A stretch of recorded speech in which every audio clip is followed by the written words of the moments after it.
What's good, y'all, and welcome to another vid. We have a brand new champion, Draelyn, right here. Arrival time should be anywhere from 2 to 4 weeks, probably in line with the Elder rework. Looking at the Northerner faction, you don't know what she does, I don't know what she does. Let's check her out. First off, design-wise, she's obviously a Baldur's Gate 3 / D&D inspired Dragonborn. As far as I can tell, should be female, but might be wrong on that one. So base stat wise, we're looking at 25,000 HP, 3,000 attack, 3,000 defense, and around another 3,000 defense. So overall decently solid stats. She is a defender from the Watcher and Northerner faction. Now let's already get into the interesting stuff. So we have the talent. Damage scales off of HP, which at least if it's done like Valerie Malvira, Mike Malvira, it could actually be quite good. Applies AoE damage reduction from the talent. 30% to everybody within ultimate range. Ultimate range is Dolores range. When allies in range take damage, she gets a stack of Draconic Vigor. So every 10 instances of damage taken by allies in range, which obviously stacks faster if it's AoE damage, you apply a stack of Draconic Vigor, which goes up to 5. Basic attack applies HP based healing for 120% ranged healing multiplier. Healing multiplier to an ally in range. When the hero blocks enemies, she strikes one blocked enemy, dealing 120% damage, and applies HP based healing for 80% to an ally in range. So kind of like Constance, but looks like she will be able to heal even when she's used to block stuff, considering she is a tank and she has the block to give. This should be quite useful.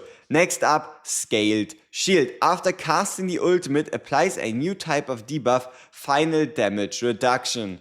Final damage reduction. Final damage taken is reduced by 30%.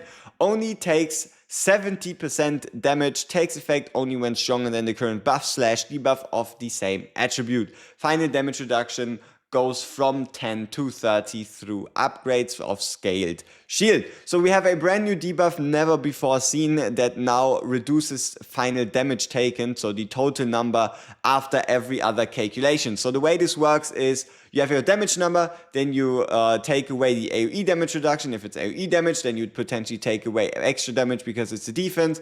Then you also obviously look at the resistance and stuff, and then the final number will get cut by another 30%. Pledge of Renewal. When she takes fatal damage, she can consume all the Draconic Vigor, so the damage taken by her allies, giving her stacks, and for each stack she will be able to restore 20%, so at 1 stack 20%, at 5 stacks 100% heal. This trigger interval happens every 60 seconds. Now we then have Ancestral Oath. She consumes all the Draconic Vigor on herself and heals herself as well as the allies in range one time for 150% healing multiplier, and each stack of Draconic Vigor increases the healing multiplier by 30%, so it goes 150, 180, 210, 240, 270, 300%. And this is interesting, 60% of overflow healing, so healing healed above max HP converts into a shield that then lasts for 10 seconds. Once more, a character with a very interesting debuff, another source of AoE damage reduction outside of Fercy, outside of Nerissa, so we're getting more and more variety, also a different faction, so we now have available units for the Watchers, for the Northerners, for the Infernals, and for the Esotericists. The only thing that remains to be seen are still the Awakenings, and then let's talk a bit about, I guess, her capabilities and what she might be doing. So A1. Ultimate range increases. After casting the ultimate, applies damage increase to allies within range plus 25%. This already sounds like a must-have A1 once again. Then we have the A2 with all damage reductions plus 8%. Then we have the A3, casting the ultimate with 5 stacks of Draconic Vigor permanently increases her own max HP. You can do that up to 3 times.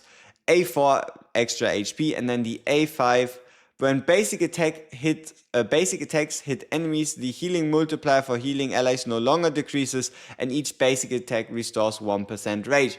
seems kind of overpowered, but also seems kind of manageable. So it does not look like a must-have A5, especially for a mostly defensive-focused character. So why don't we take her as A1 into a fight and see how the attack range actually increases with it if we are having ourselves another Diao scenario again.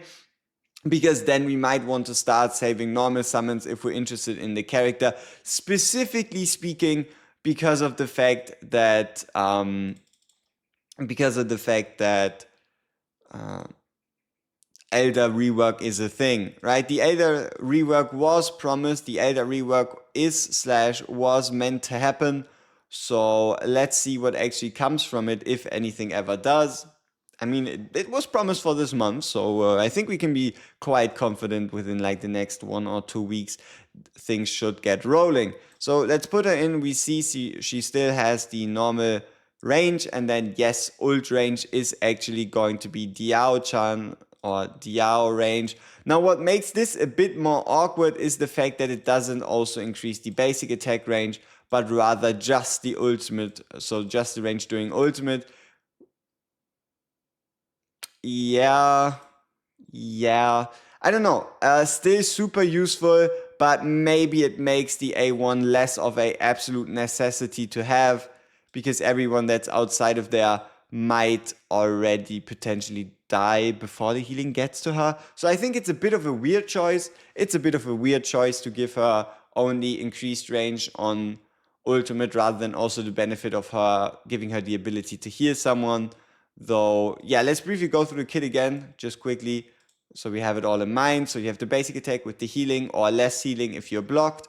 You have the after casting ultimate final damage reduction, then the Draconic Vigor stacks for the self-revive, as well as also consumes all the Draconic Vigor and heals herself and allies in range. So what that tells me is, number one, this obviously is again once more going to be helping in Abyss 1 for those struggling with survivability.